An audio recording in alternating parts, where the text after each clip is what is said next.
It's Friday. It's 8 o'clock.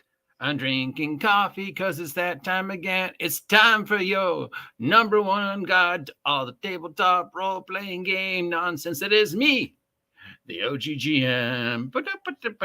Good morning and welcome to another miserably foggy, glucky day here on the 19th day of May. 2023 at about 8 o'clock in the morning in the year of our Lord John Cena.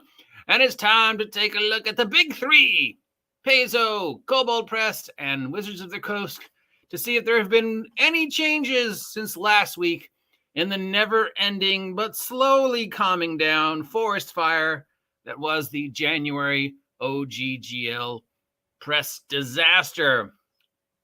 Has there been any movement on the ORC since last Friday? Has there been any movement on the unusually named Tales from the Valiant? And what the is it since last Friday? And most importantly, what, if anything, has Wizards of the Coast told us that can actually be understood since last Friday? So let's start with number one, Paizo. Hey, Paizo, what's going on your site today? Oh, organized play adventure previews. With PaizoCon coming up, I guess they're charting a whole new organized play season for Starfinder Society and Pathfinder Society. So if that's something you're into, you'd probably be interested in that. But that's not today's story. We've got a new book coming out called Monster Core, so they're back to calling it Core again.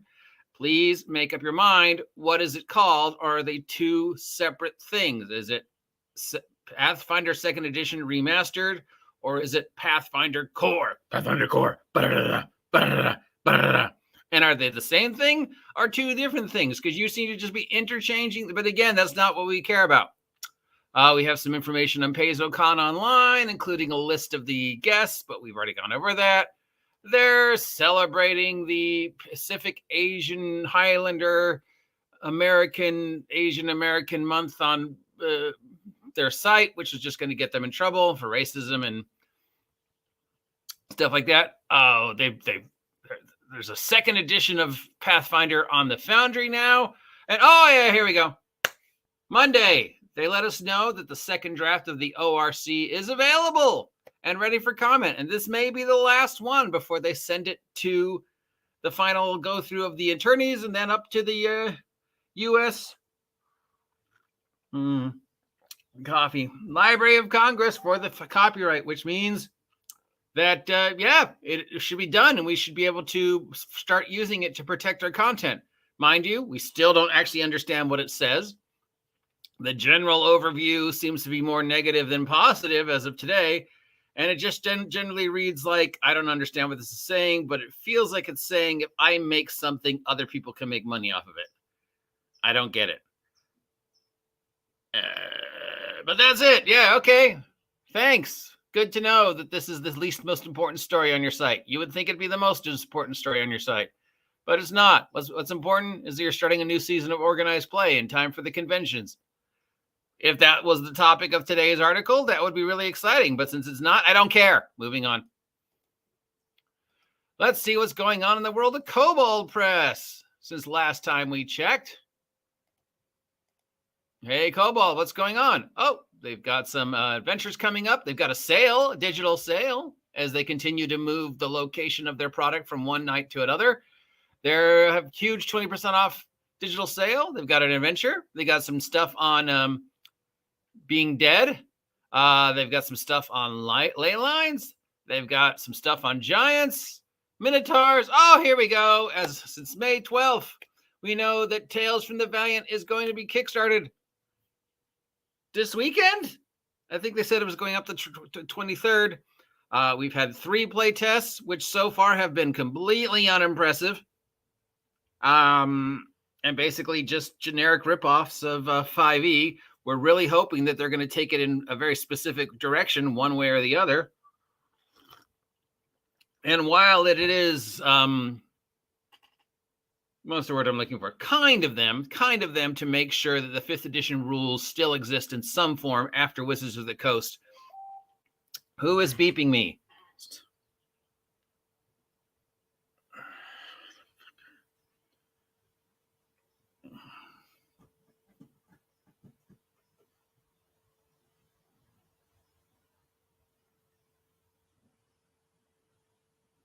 Nobody important.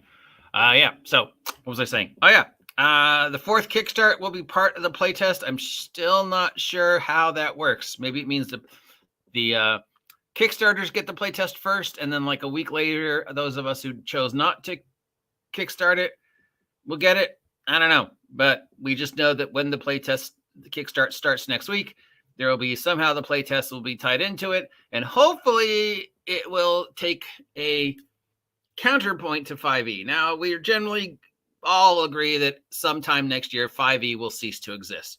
Wizards of the Coast will no longer support it as they push forward with whatever the disaster is going to be named, which means we do need something out there that allows us to continue to play 5e should it become difficult at some point in time for people to get their hands on the 5e stuff. I mean, eventually all the game stores are going to run out of copies, right? Because we know they sell so much.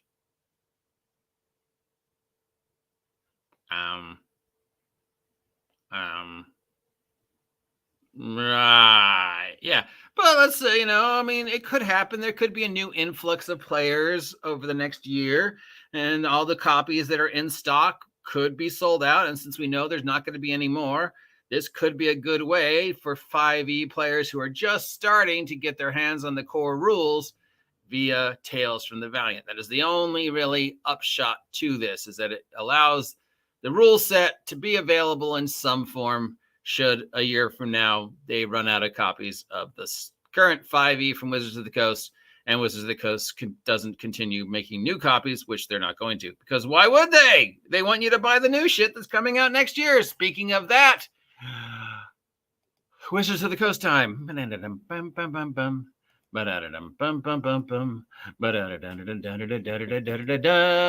Is there anything new? Nope. Nothing new. Nada. Oh, the survey is up. The survey has been up since Wednesday. You can take the survey between now and the 7th of June if you want to let Wizards of the Coast know what you think about the current round of the play test for 1 D&D. That's 1, 2, 3, 4, round 5, which may or may not be the last one. I mean, they said they were probably only going to do 1 or 2 more. So this means 1. It means there's at least maybe 1 more coming down between now and January. We definitely know there's going to be at least 1 more, because they say in the responses to the reviews, yeah, we're going to do at least 1 more because we're not happy with X. The results are in for the Druid playtest, generally negative. The results are in for the Paladin playtest, generally meh. Poor Paladins. I mean, they're not royally screwed like Rangers, but on the other hand, the people are just like, it's the class I'll play if there's like nothing else to play. Remember, Paladins were kick-ass. Interestingly, they released the results to the surveys for the Warlock and the Wizard before they posted the survey. And now the survey is available. It makes you question, how were they able to have results to the survey before the survey was available, unless Wizards of the Coast is using time travel, or more likely they are sending surveys out ahead of time to certain individuals who they know will give them positive remarks, like say Bob Worldbuilder, and then they make the survey available to everybody else. And we know that it really doesn't matter what they say on the survey, because it's not like they're going to put anything we say in place. We've already seen that. My favorite still, of course, being the Warlocks have no specific singular class identity, because we removed everything from Warlock that made them unique. Therefore, Warlocks no longer have unique class identity. Then why do you have Warlocks? They've always been sort of a pointless class. Just make them a cleric build. I don't know. That's just me. What do you think? So yes. How is it that Wizards of the Coast had responses to the Wizard and Warlock playtest before the survey was live? Chances are some people are getting the survey ahead of time, because they're trying to get a very specific response. And when they go get that very specific response, then they make the survey open to the general public in the hopes of getting that specific response. And if they don't get that specific response, they extend the survey another week in the hopes they get that specific response. And if they still do not get that specific response, they're going to release another playtest sometime between Monday and January until they get the answers they want. At which point they're just going to release whatever they're going to release anyways, because if you're not finished by now, there's no way you're going to be finished by January, because you still got 2 more books to do that we haven't even heard one word on. You're still just play testing the player's handbook.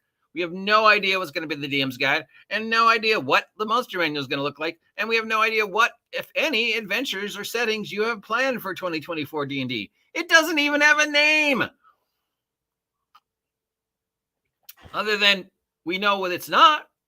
We know it's not D&D 5.1. We know it's not D&D 5.5. We know it's not 6th edition Dungeons & Dragons. And we know it's no longer 1 Dungeons & Dragons. So what is it? Is it Dungeons & Dragons now? Is it Dungeons & Dragons next? Is it just Dungeons & Dragons? That's it. No more names. And we're just going to call it 6th edition anyways. I don't know why you're bothering, because you know people are going to call it 6th. Even if you don't call it 6th. And as for the whole, well, it's not a brand new edition. Yes, it is. You have changed enough stuff that is so different from 5 that it is a brand new edition, and it is not backwards compatible. You literally said so the last time you interviewed Chris Perkins, when he said, yeah, you're going to have to buy a new player's handbook. So, are we excited? Yeah. All right, that's what's going on in the OGL response this week, i.e. nothing. No new movement on Paizo, other than we know the orc is going through its second and final playtest, maybe. After that, it will move forward to the next step, and we still will not understand exactly what it says until it actually is put into practice, at which point we will know, I guess. Maybe.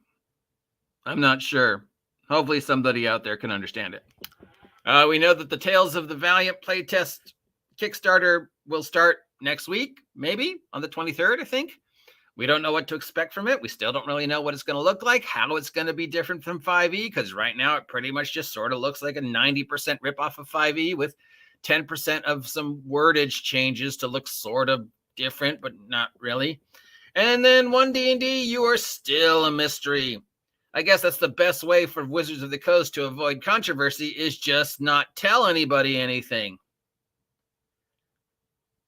If only that was true, and if only they could maintain, they could maintain this idea of just not saying anything going forward, well, then we wouldn't be able to talk about them, would they? I mean, people are still upset about the Kyle Brinks thing. That's over a month. So, you know what? Yeah, whatever.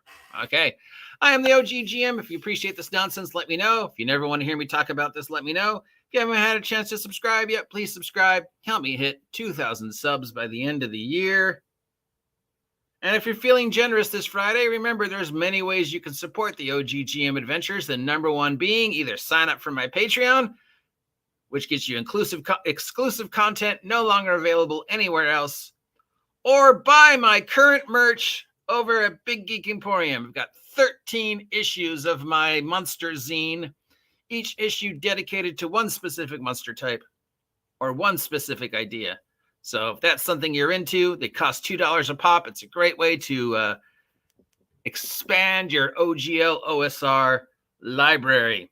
And you support me, which is, you know, pretty damn awesome. Anyways, I'll talk to you all later. Stay safe because it's raining.